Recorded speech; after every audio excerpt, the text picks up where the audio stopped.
Hello दोस्तों, स्वागत है हमारे यूट्यूब चैनल पर। और आज हम एक महत्वपूर्ण सबसे इम्पोर्टेंट केस के बारे में डिस्कशन करने वाले हैं, जो केस का नेम है ए के गोपालन केस। ये कॉन्स्टिट्यूशन, इंडिया के कॉन्स्टिट्यूशन बनने के बाद सबसे पहला फर्स्ट जजमेंट सुप्रीम कोर्ट का था, जो ए के गोपालन केस था। इसके बारे में हम देखते हैं। द ए के गोपालन versus state of Madras case. ये कब का है? 1950 का। Supreme court SC 27 is landmark decision in Indian constitution law hereby the Supreme Court of India on May 19 May 1958 is a significant for its interpretation fundamental rights under article 1921 and 22 of the Indian Constitution, particularly in the context in the preventive detention law.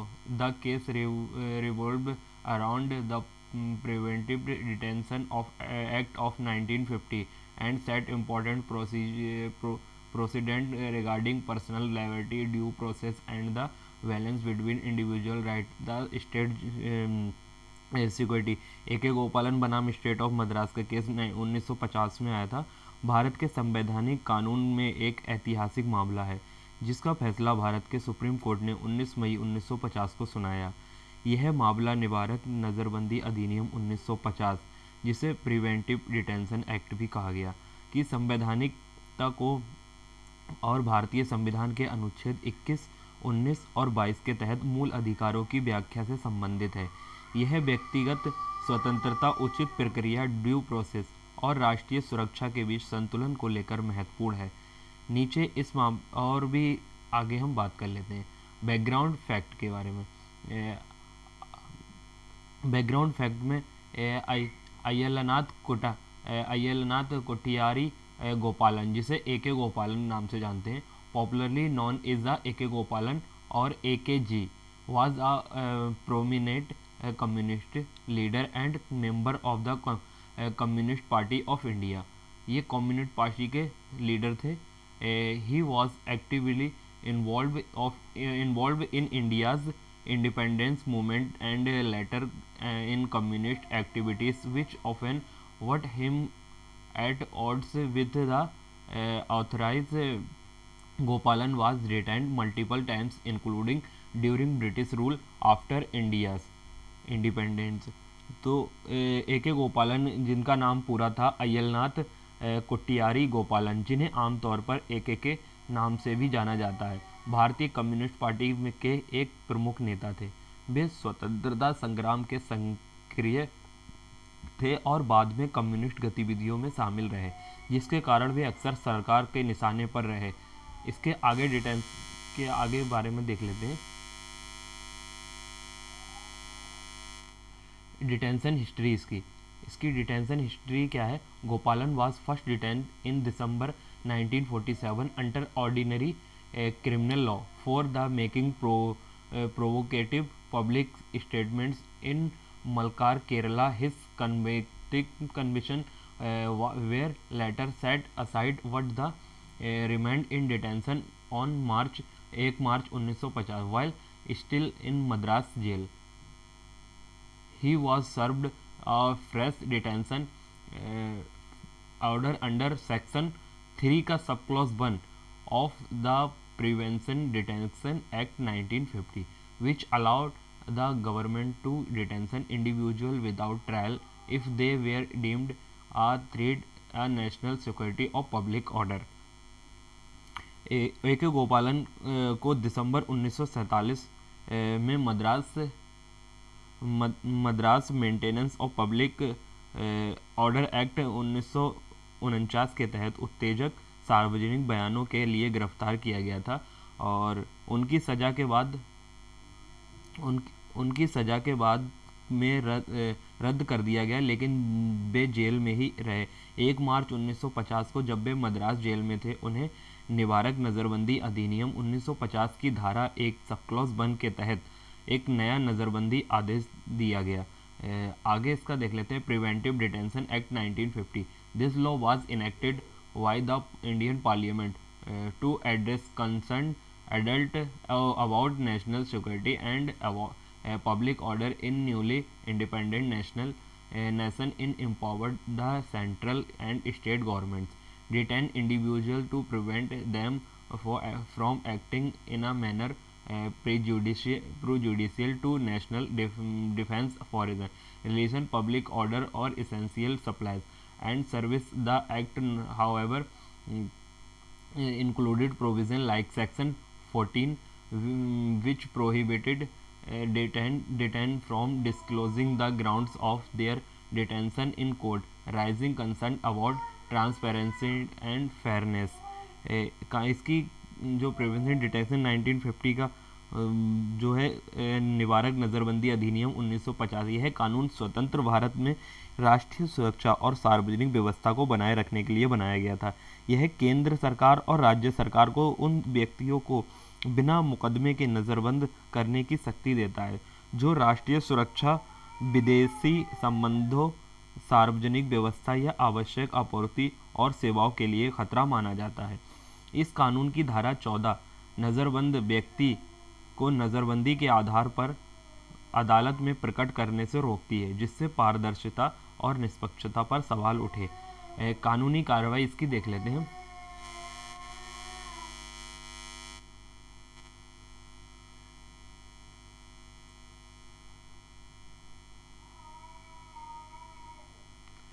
Fact of case, petition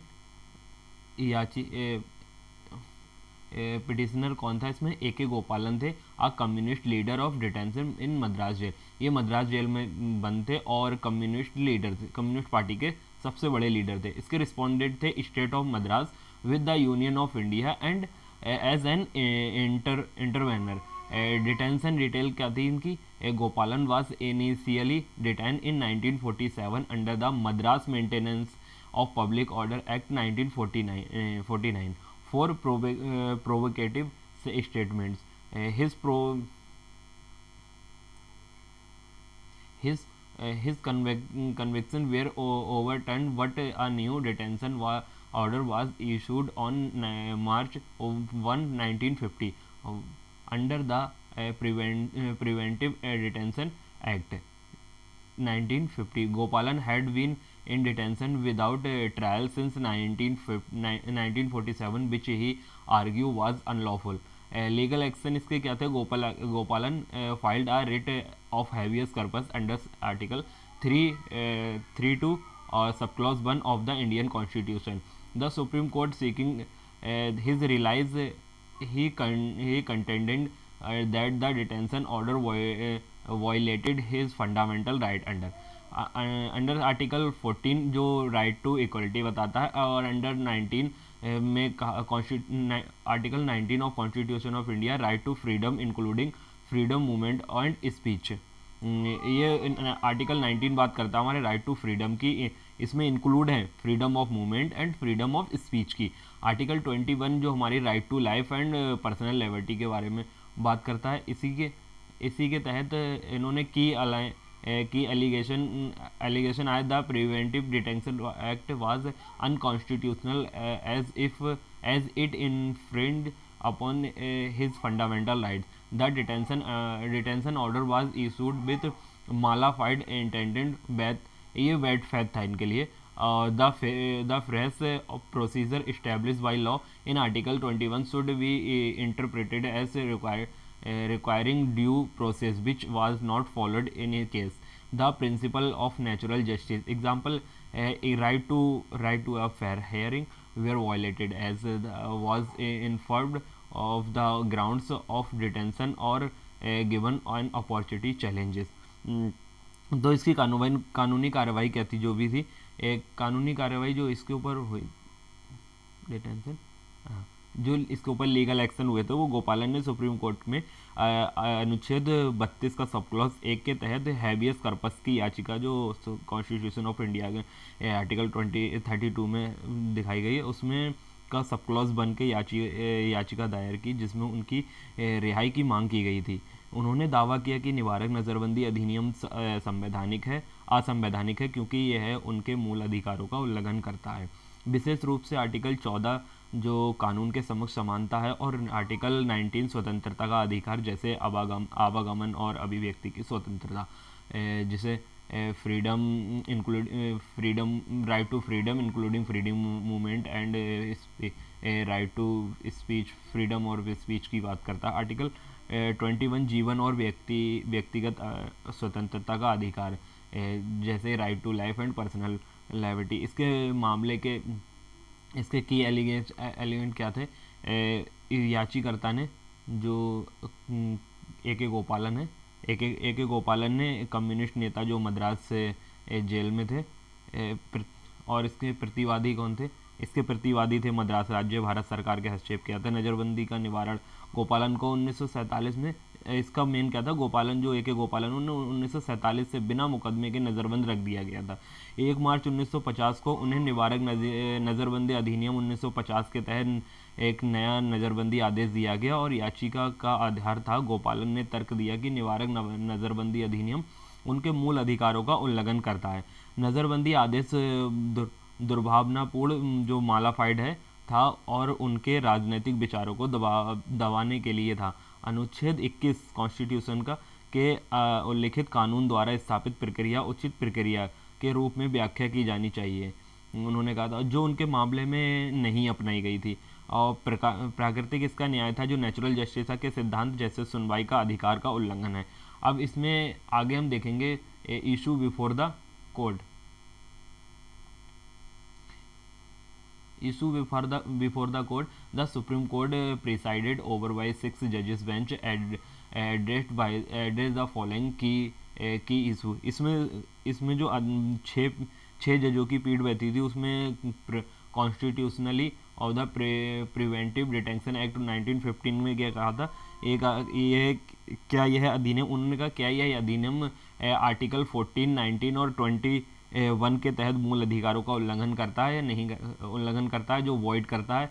और दूसरा, उन्होंने कहा था कि interpretation of procedure establish by law, क्या article 21 में law द्वारा स्थापित प्रक्रिया का मतलब उचित ड्यू प्रोसेस है, जैसा कि अमेरिकी संविधान में है, या केवल वैध रूप से ही बनाए गए कानून की प्रक्रिया के संदर्भित करता है। तो जो अमेरिकन कॉन्स्टिट्यूशन है, मेयर by procedure prescribed by valid enacted law, article 21 due process of law. ऐसी इसका third point, interrelation of article 19 and 21। क्या आर्टिकल 19 और 21 परस्पर एक दूसरे से जुड़े हैं या वे अलग अलग हैं, इन्होंने ये कहा था। देखो और इसका 4 कहता है एप्लीकेंट ऑफ नेचुरल जस्टिस। एक सेकेंड, हाँ एक मिनट, ठीक हो गया। नेचुरल जस्टिस, इन्होंने कहा था क्या निवारक नज़रबंदी, जो निवारक नज़रबंदी प्रिवेंटिव डिटेंशन केस जो है, वो परस्पर मामले में प्रकृति न्याय सिद्धांत जैसे सुनवाई का अधिकार, नज़रबंदी का आधार की जानकारी लागू होते हैं, यानी ऐसी इसका fifth validity of section 14 of the act.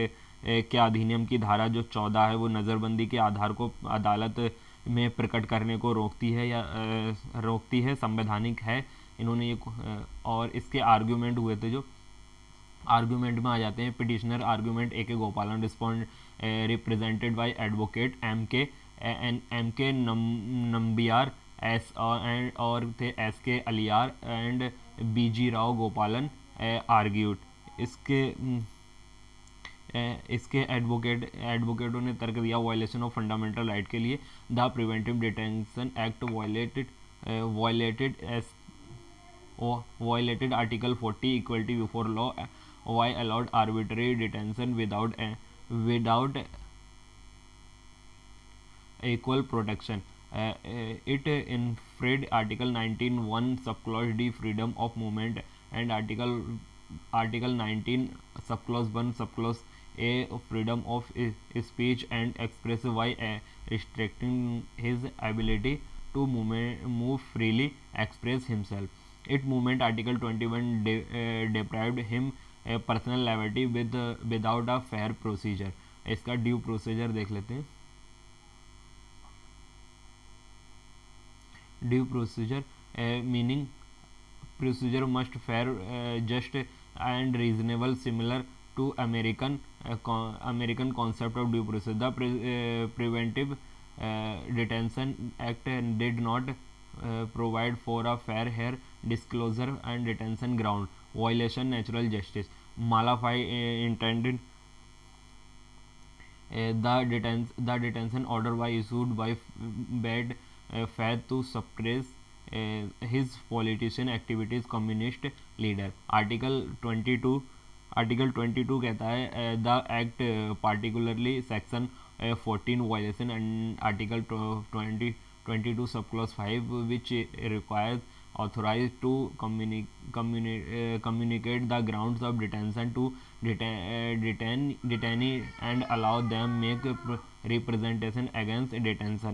यह अधिनियम की धारा 14 आर्टिकल 22 सब क्लॉज 5 का उल्लंघन करती है, जो नज़रबंदी व्यक्ति को नज़रबंदी का आधार की जानकारी और प्रतिनिधित्व का अधिकार देती है.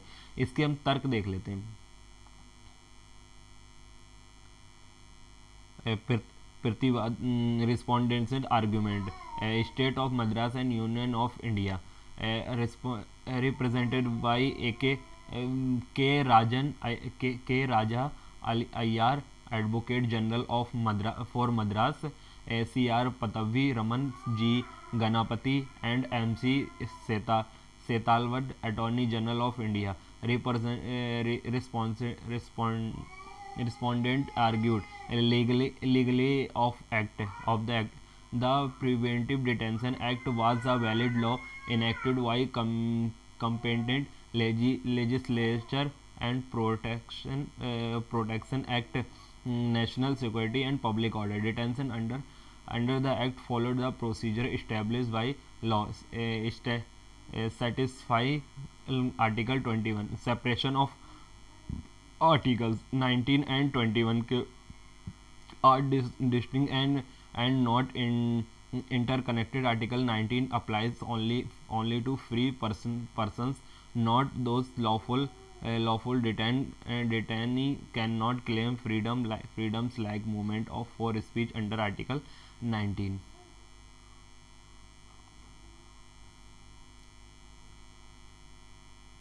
No requirement for due process. The phrase procedure established by law Article 21 does not imply due process, but only require compliance with validity enacted law. Natural justice.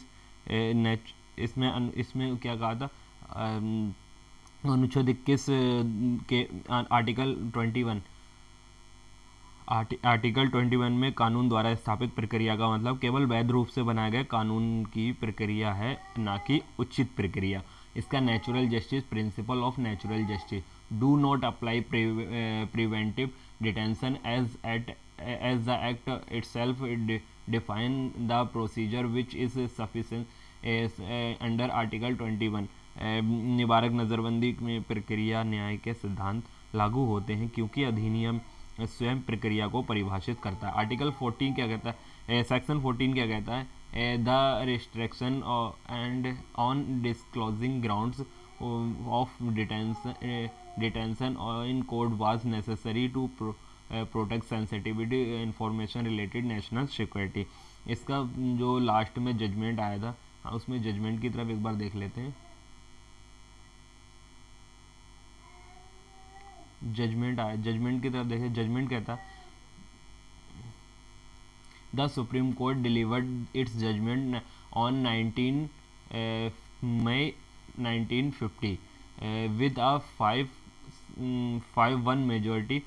The bench considered of जो 5 बहुमत, जो 5-6 जो 6 जजों की bench बैठी थी, उसमें क्या कंसीडर्ड हुआ था, उसमें चीफ जस्टिस हीरालाल जे कन्या थे और जस्टिस एम पतंजलि शास्त्री थे और न्यायमूर्ति मेहरचंद महाजन थे, न्यायमूर्ति बीके मुखर्जी, न्यायमूर्ति सुधीर रंजन दास जी और न्यायमूर्ति सैयद फजल अली जो अल्पमत में जैसे डिस्टिंग थे, जो इसके विरुद्ध थे. ये 6 जजेस से इनकी मेजोरिटी ओपिनियन क्या था? The majority led by chief justice Kania chief justice Kania के नेतृत्व में बहुमत ने गोपालन की याचिका खारिज कर दी और निवारक नज़रबंदी अधिनियम को सेक्शन 14 को छोड़कर वैध ठहराया। इसके की point constitution of preventive detention act अधिनियम इस एक्ट के राष्ट्रीय सुरक्षा और सार्वजनिक व्यवस्था के लिए बनाया गया वैध कानून था। क्या बोलते हैं, added national security and public order concern था और आर्टिकल 14 का उल्लंघन नहीं करता क्योंकि ये सभी खतरनाक व्यक्तियों पर एक समान लागू होता है। और आर्टिकल 19 की बात कर लेते के साथ सुसंगत था क्योंकि अनुच्छेद 19 के अधिकार केवल स्वतंत्र व्यक्तियों के लिए हैं, ना कि नज़रबंद व्यक्तियों के लिए। और इसका इंटरप्रिटेशन ऑफ आर्टिकल 21 कानून द्वारा लॉ द्वारा विधि प्रोसीजर इस्टेब्लिश बाय लॉ का मतलब वैध रूप से बनाए गए कानून की प्रक्रिया है, ना कि उचित प्रक्रिया। और गोपालन का इसमें यहाँ पे गोपालन का जो तर्क था वो खारिज किया गया क्योंकि अनुच्छेद 21 आर्टिकल 21 निष्पक्षता या तर्क संगतता की आवश्यकता है। Responsibility in procedure a long detention allow procedure to acted was lawful। इसकी number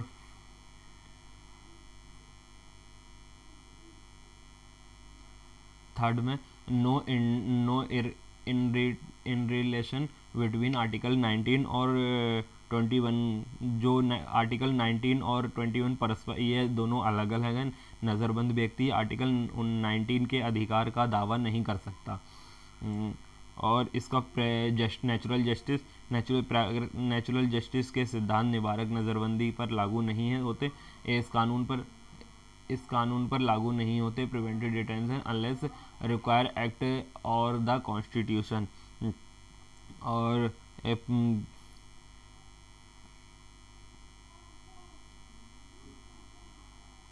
section 14 declared unconstitutional. The majority struck down section 14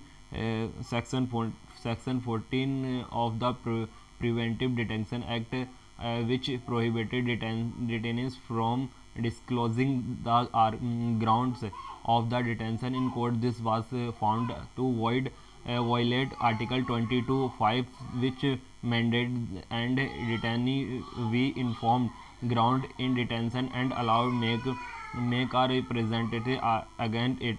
However, under the doctrine of sovereignty, the invalidity of section 14 number 6 dismissal of writ. Gopalan's was writ habeas corpus was dismissed as his detention was lawful under the Preventive Detention Act minus section 14.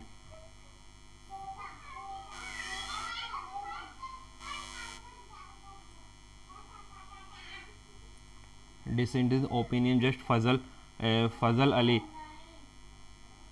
Fazal Ali provided a notable dissent advocating a more liberally interpretation of fundamental right. Warden interpretation of Article 21. He argued that procedure established by law should include principle of natural justice such as the right to a fair hearing and disclosing detention ground. Personal liability under Article 21 should be not limited physical freedom but should encompass border right including those article under Article 19 is example freedom of speech of movement in interrelation of articles। Sorry दोस्तों 2 minute रुकना।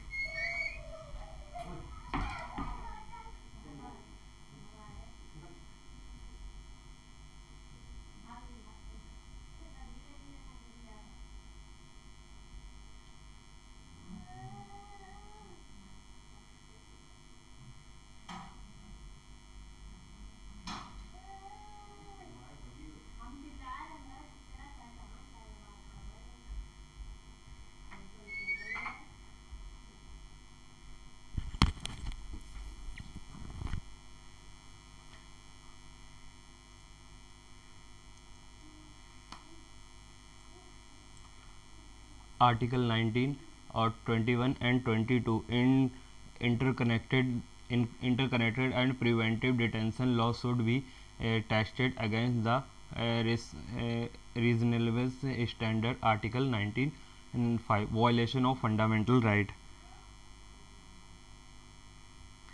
The Preventive Detention Act, particularly its lack of procedural safeguard, violated fundamental right while allowing arbitrary detention due process, while not explicitly advocating for American-style due process. Justice Fazal Ali emphasized that the procedure under Article 21 must be fair and just, not merely and procedure enacted while law. Justice Fazal Ali's dissent laid and groundwork for future judicial interpretation, particularly in the Menka Gandhi versus Union of India case 1978. Same case ऐसा ही आया था। मेनका गांधी के मामले में court ने भी यह कहा था कि अनुच्छेद 21 में प्रक्रिया निष्पक्ष, उचित और तर्कसंगत होनी चाहिए। अनुच्छेद 14 और 19 और 21 परस्पर जुड़े। अगर आप कहोगे तो नेक्स्ट वीडियो में Maneka Gandhi versus union of India case 1978 के ऊपर एक वीडियो बना दूंगा, जिसमें आपको स्पष्ट इसके बारे में भी पता लग जाएगा। अगर आपको यह चाहिए तो मुझे कमेंट में बता दें, मैं इसके ऊपर रिलेटेड वीडियो, एक इस केस के ऊपर भी एक अच्छी सी रिलेटेड वीडियो ला दूंगा। सिग्निफिकेंस ऑफ केस के बारे में देख लेते हैं। A K Gopalan case is a cornerstone in Indian constitution law for several reason. Number first जो narrows interpretation of fundamental right, the majority's restrictive interpretation of Article 21 limited person liability freedom, physical restraints rejected including due process, natural justice approach authorized state over individual right. The court view Article 21 and 19 are mutually exclusive, meant that detained persons could not claim freedoms like speech or movement.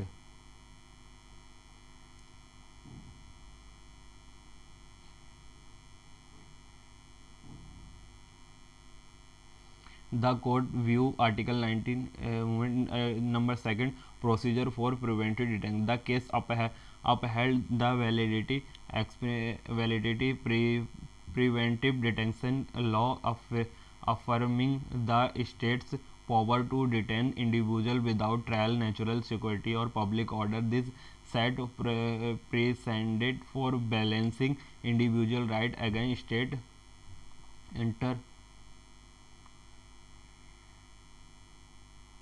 अब आगे इसका हम conclusion देख लेते हैं। Conclusion क्या था? ए K Gopalan बनाम स्टेट ऑफ मद्रास भारत के संवैधानिक कानून में एक महत्वपूर्ण मामला है, जिसने मूल अधिकारों और निवारक नज़रबंदी की शुरुआत समझ को आकार दिया। हालांकि बहुमत के निवारक नज़रबंदी अधिनियम को वैध ठहराया और अनुच्छेद 21 की संकुचित व्याख्या की न्यायमूर्ति फजल अली की असहमति के बाद में व्यापक अधिकारों की नींव रखी। यह मामला व्यक्तिगत स्वतंत्रता और राष्ट्रीय सुरक्षा के बीच तनाव को दर्शाता है, जो आज भी प्रासंगिक है। द ए के गोपालन versus state of Madras case was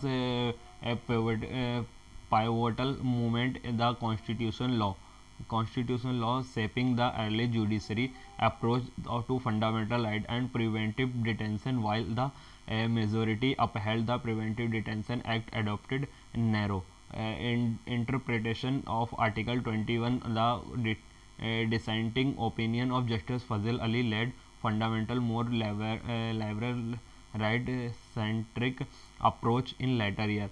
In the case, highlight tension between individual liability and state authority, a debate that continued reasoned in Indian jurisprudence in legislate in its role as a starting point for the judiciary evolving understanding of personal liability, culminating in broader protection under Article 21 subsequent landmark case like Maneka Gandhi. अगर आपको मेनका गांधी का case चाहिए तो मुझे comment में बताएं, मैं इसके ऊपर एक मेनका गांधी की वीडियो बना दूंगा, Maneka Gandhi versus union of India के केस के बारे में बता दूंगा, जिसमें आर्टिकल 21 से रिलेटेड एक केस है। और अगर आपको हमारी वीडियो अच्छी लगी तो प्लीज़ लाइक एंड सब्सक्राइब करें, और आगे ऐसी हमें, तो ठीक है, बाय बाय, टेक केयर।